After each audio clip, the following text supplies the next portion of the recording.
मित्रांनो, निकित मराठी कथा या चॅनलवर तुमचे स्वागत आहे. प्रेमविरह भाग 54. मागील भागात. तुम्ही एवढा वेळ दिला, मला ऐकून घेतलं त्याबद्दल आभारी.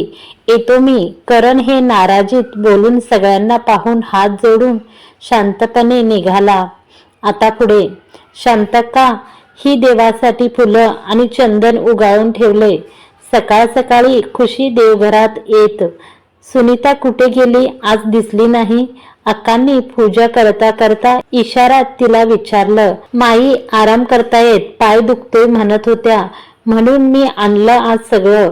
खुशी त्यांचा चेहरा पाहत त्यांनी काहीच न बोलता डोळ्यांनी ठीक आहे चा इशारा केला. तसं खुशी सुटकेचा श्वास सोडत हात जोडून घाईत बाहेर निघाली.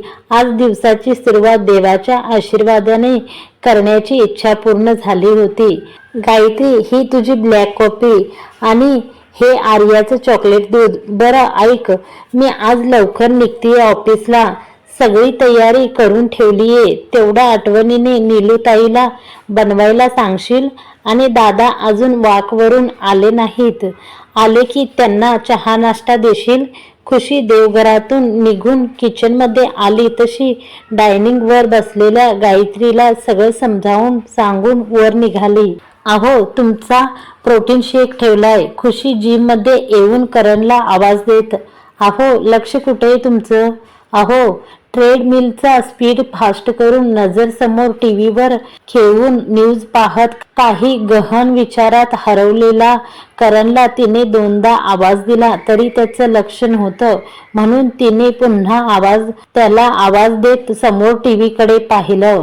न्यूज चॅनल मॅनेज करून देखील समोर टीव्हीवर जान्हवी अडून अडून करणने केलेल्या कामाची चुकीची बाजू मांडत झालेल्या प्रकरणावर न्यूज सांगताना दिसत होती. करण शांतपणे तिला ऐकत आपल्याच नादात त्या ट्रे मिल वर पळत होता. शांत जरी दिसत असला तरी त्याचा चेहरा पाहून लक्षात येत होतं तो काय विचार करत असेल. तिने एक नजर त्याला आणि समोर बोलत असलेल्या जान्हवीला पाहिलं. अहो, ती ट्रेडमिलचं स्विच बंद करत जोरात त्याच्या जवळ जाऊन आवाज देत. हा, काय झालं? तो भानावर येत तिला पाहून. लक्ष कुठे आहे तुमचं? मी केव्हाची आवाज देते. तुम्ही ठीक आहात ना? तो काहीच न बोलता त्यावरून खाली उतरला. तसं तिने पदराने त्याचा चेहरा पुसत त्याला पाहिलं. काही नाही, ते टीव्ही पाहत होतो म्हणून आवाज नाही आला. काय झालं? तू का आली होतीस? तो तिच्यापासून बाजू होत नॅपकिन हातात घेत. तुमचा प्रोटीन शेक ठेवलाय, तो घ्या. आणि नाश्ता पण बनवून ठेवलाय. मी निघतीये ऑफिसला. इतक्या लवकर? अजून टाइम आहे ना तुला? तो मागे वळून तिला पाहत. हो, काम आहे थोडं, म्हणून जायचं होतं लवकर. ती नजर चोरत सांगत. जास्त स्ट्रेस आहे का कामाचा? रात्री पण उशिरापर्यंत काम करत होतीस? तो म्हणाला. तशी ती डोळे मोठे करून त्याला पाहत. तुम्ही जागेच होता का? हो, माझं लक्ष असतं तुझ्यावर. चल, मी सोडतो तुला. तो तिच्या समोर येत. नको, तुम्हाला वेळ आहे अजून. तुम्ही आवरा सावकाश. मी जाईन गुणूदादा सोबत. फक्त जाताना माईंना भेटून जा. त्यांना बरं वाटेल तेवढंच. आणि नका काळजी करू, होईल सगळं नीट. ती टीव्ही बंद करत त्याच्या गालावर हात ठेवत. काय झालं माईंना? करण काळजीने विचारत. इतकं घाबरण्यासारखं काहीच नाहीये. पाय दुखतोय त्यांचा. सकाळपासून त्यांच्या रूम मध्येच आहेत. तुम्ही जाऊन बोला त्यांच्याशी, त्यांना बरं वाटेल.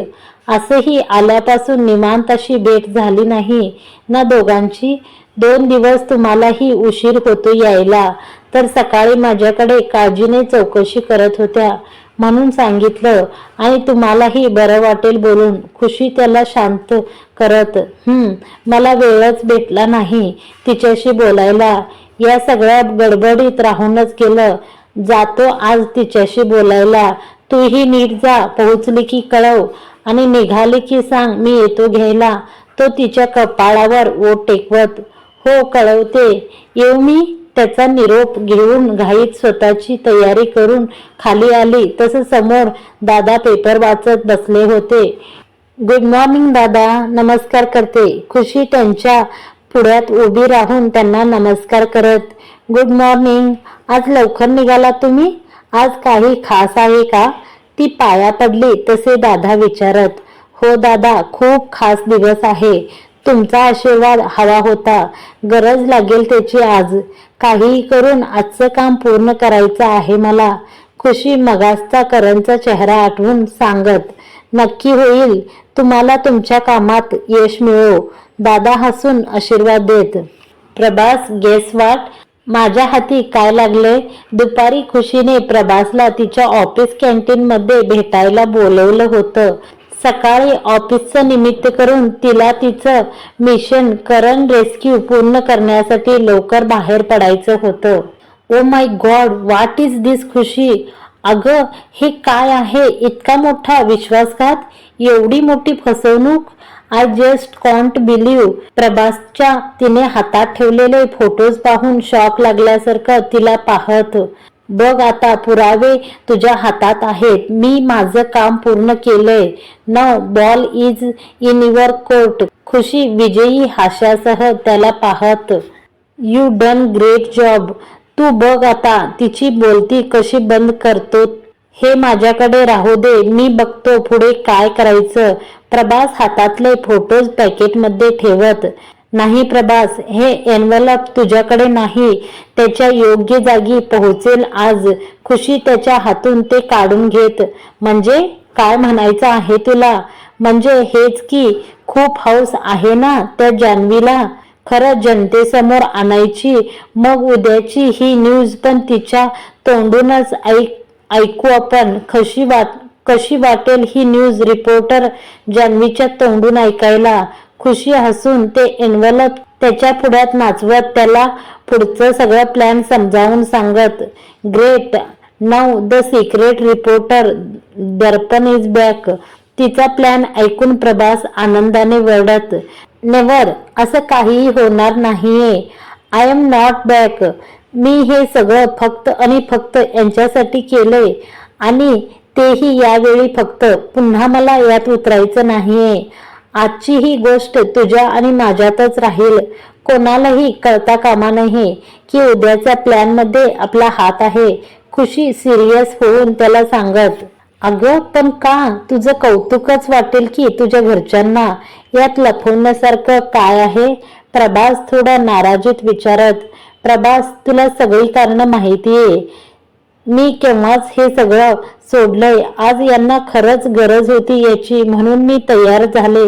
बाकी काही नाही. तुला तर माहितीये यांनी काय काय केलंय माझ्यासाठी.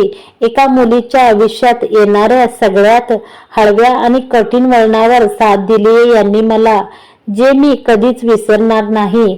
आणि आज यांना गरज असताना मी माझा भूतकाळ कुरवाळत बसणं योग्य नाही वाटलं मला, म्हणून तयार झाले मी. यापुढेही यांना जेव्हा जेव्हा गरज पडेल आणि मला शक्य होईल ते मी नक्कीच करणार. फक्त यांच्यासाठी काहीही. खुशी आपल्याच विचारात हरवून बोलत होती.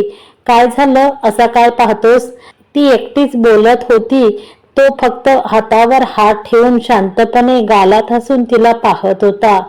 काही नाही पाहतोय. शेवटी आमची ड्रीम गर्ल प्रेमात पडलीच, तेही तिच्या स्वप्नातल्या राजकुमारच्या सॉरी आमदारांच्या. प्रभास हसून तिला पाहत, प्रभास, ती डोळे वठारून त्याला पाहत, तूही बघ त्यांच्यासाठी काहीही करायला तयार आहेस. सकाळी जीवाची एवढी रिस्क घेऊन त्यांच्या माणसांची नजर चुकवत कामगिरी पूर्ण केली, पण तेही अवघ्या काही तासात. यात खूप मोठी रिस्क होती, पण तरी तू फिकीर केली नाहीस. ही काळजी देखील प्रेमाचाच भाग आहे. आणि म्हणे असं काही नाहीये. मूर्ख आहेस तू. You both in love with each other. Prabhas तिला समजावत, प्रभास, ते सोड. आता आपण ते डिस्कस करण्यासाठी भेटलो नाही आहोत. माझं लंच टाइम संपलंय. चल, मला जावं लागेल. आपण जे ठरवलंय ते लक्षात ठेव. फक्त काहीही करून उद्या हे प्रकरण मिटलंच पाहिजे. यांना असं सारखं टेन्शन मध्ये मला नाही पाहवत. ती बोलता बोलता डबा पॅक करून उठली. संध्याकाळ झाली तशी खुशी गुणाजी सोबत घरी आली. कारण उद्याच्या पत्रकार परिषदेच्या गडबडीत असल्यामुळे तिला घ्यायला येऊ शकला नव्हता. तिलाही बरंच झालं होतं. संध्याकाळी तिलाही तिचं उरलेलं काम पूर्ण करण्यासाठी पुरेसा वेळ मिळणार होता. माईंना आज पूर्ण दिवसाचा आराम देत तिने सकाळी आणि संध्याकाळी देखील सगळी जबाबदारी नीट पार पाडली होती. संध्याकाळी घरात सगळं आवरलं तसं पुन्हा लॅपटॉप घेऊन उद्याच्या तयारीला लागली होती. काम करता करता रात्रीचे 11 कधी वाजले कळलंच नाही की इतक्यात फोन वाजला. अर्जुन, हॅलो वहिनी, तुला डिस्टर्ब केला का मी यावेळी? खुशीने फोन उचलताच प्रश्न विचारत. अर्जुन, अरे तू कसा काय फोन केलास? तू तर 2 दिवसांनी येणार होतास ना? काश्मीर ट्रिपला गेलेला तो अचानक 2 दिवसाआधीच आला तसा खुशी त्याचा फोन पाहून आश्चर्याने विचारत. तू बोलू नकोस अजिबात माझ्याशी. तुला काय वाटतं तुम्ही तिथे असं प्रॉब्लेम फेस करत असताना मी तिथे एन्जॉय करत राहायचं का? तू ही सगळ्यांसारखीच निघालीस. करंदा तर नाहीच सांगत काही, पण तू ही तशीच. अर्जुन सगळं प्रकरण उशिरा समजलं तसं तो तिच्यावर बरसत. अर्जुन, अरे असं काही नाहीये. तुला सांगून तुला टेन्शन नव्हतं द्यायचं. एकतर आधीच तू घरापासून असा दूर, त्यात तुझा अभ्यास, म्हणून नाही सांगितलं काही. खुशी त्याची समजूत काढत. वहिनी, घरापासून दूर आहे म्हणून तुम्ही काही सांगणार नाही का मला? माझ्या घरची गोष्ट मला माझ्या सोशल साईड आणि फ्रेंड्स कडून समजावी इतका परका आहे का मी? अर्जुन नाराजीत वरडत. तू आधी शांत हो आणि मला सांग केव्हा आलास? तू असा ट्रिप मध्ये सोडून आलास का तू? खुशी विषय बदलत. हो, सोडून आलो ट्रिप मध्येच. माझं लक्ष नव्हतं लागत तिकडे. तू काय झालंय सगळं खरं खरं आत्ता मला सांगणार आहेस? अर्जुन थोडं तिला दाटवून विचारत. हो, सांगते, सगळं सांगते. आधी शांत हो तू. खुशीने त्याला शांत करत सगळं एक एक करून सांगायला सुरुवात करत उद्याच्या पत्रकार परिषदेपर्यंत सगळा अपडेट सविस्तर सांगितलं. ऐकता ऐकता मध्ये येणारा त्याचा आक्रमक प्रतिक्रिया आणि राग स्पष्ट समजत होता. त्याला चिडलेल्या आवाजात बोलताना आज पहिल्यांदाच ऐकत होती ती. त्याचा त्या चिडण्यात दोघांची काळजी आणि तिथे नसल्याचा पश्चाताप जास्त दिसून येत होता. आय कॉन्ट बिलीव्ह वहिनी, मी येऊ का घरी? मी आता एअरपोर्टवरच आहे. मला भेटायचं करंदाला. तुम्ही दोघं ठीक आहात ना? अर्जुन सगळं ऐकून काळजीने विचारत. आम्ही ठीक आहोत. हे थोडेसे 2 दिवस टेन्शन मध्ये वाटत होते, पण आता ठीक आहे सगळं आणि उद्यापर्यंत ऑलमोस्ट सगळी परिस्थिती आटोक्यात येईल. यायची घाई नको करू. खुशी त्याला समजावत. ठीक आहे, तू म्हणतेस तर नाही येत, पण करंदा नक्की ठीक आहे ना? तो आहे का घरी? मला बोलायचं होतं त्याच्याशी. माझा फोन का नाही घेत तो? अर्जुन वैतागून. नाही आले ते घरी, अजून कामात उद्या खूप महत्वाचा दिवस आहे म्हणत होते. तू नको काळजी करू, ते एकदम ठीक आहेत आणि मी आहे ना, डोंट वरी. खुशी त्याची काळजी कमी करत. ठीक आहे, मी निघतो मग. मला हॉस्टेलवर पोहोचायचं आहे. उद्या मला सुट्टीच आहे, तर मला सगळे अपडेट कळवायचे आहेत तू. आणि तुझी पण काळजी घे. माईला उद्या करतो मी फोन. आता झोपली असेल ती. चल, बाय, टेक केअर. अर्जुन निरोप घेत. Bye, take care. अर्जुनशी बोलून फोन ठेवला तसं ती काळजीने एक नजर घड्याळाकडे टाकून मागे वळली. अहो, तुम्ही केव्हा आलात? मी तुम्हालाच फोन करणार होतो. समोर शांत बसून शूज काढत असणाऱ्या करणला ती पाहून तिने एक नजर त्याला पाहिलं आणि मागे बेडवर नजर फिरवली. सगळं अस्तव्यस्त फेकलेले दिसत होतं. घड्याळ, फाईल्स, मोबाईल, सगळं. त्यावरूनच मूड काही बरा नाही याचा अंदाज येत होता. अहो, भूक लागली असेल ना? तुम्ही फ्रेश व्हा, मी लगेच जेवण आणते गरम करून. खुशी हसून त्याला पाहत.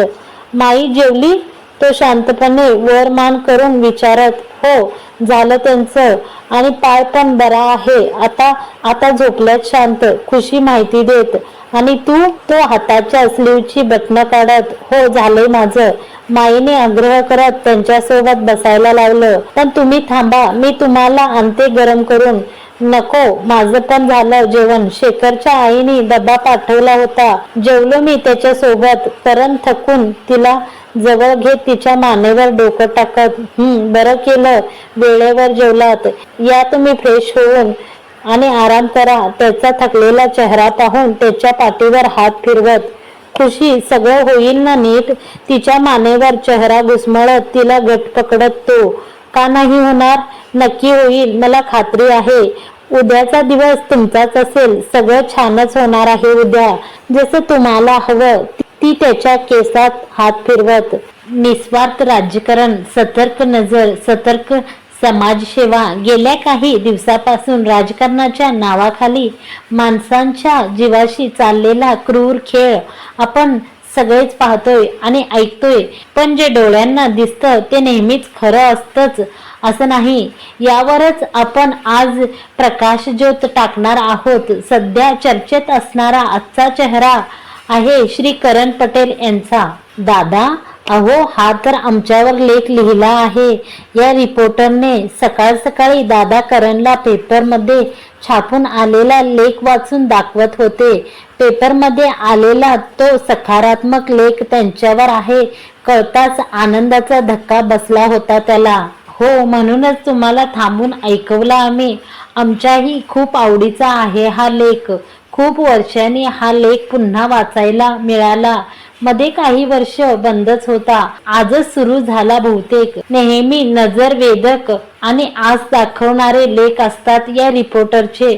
अगदी त्यांच्या नावाप्रमाणे. दादा पेपर करण पुढे धरून दाखवत, लेखक दर्पण. करणनी पेपर हातात घेतला तसं पहिले नजर खाली वळवत लेखकांचं नाव वाचलं. इंटरेस्टिंग नेम मनात बोलत त्यावरून नजर फिरवत त्याने पहिल्यापासून लेख वाचायला घेतला. त्याने राजकारणात केलेले कामाचा थोडक्यात आढावा मांडला होता लेखात.